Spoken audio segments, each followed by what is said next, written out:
How to blur a face in Affinity. Let's get into it.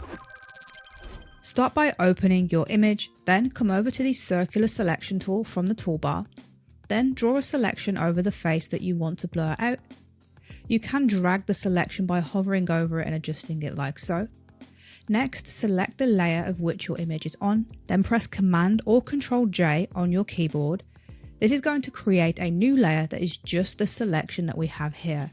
With that complete, press Command or Ctrl D on your keyboard to deselect that selection.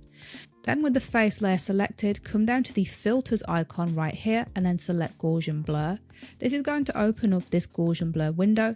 To make the blur take effect, you need to click onto the radius slider and start increasing this until you are happy with the amount of blur that you have on your image.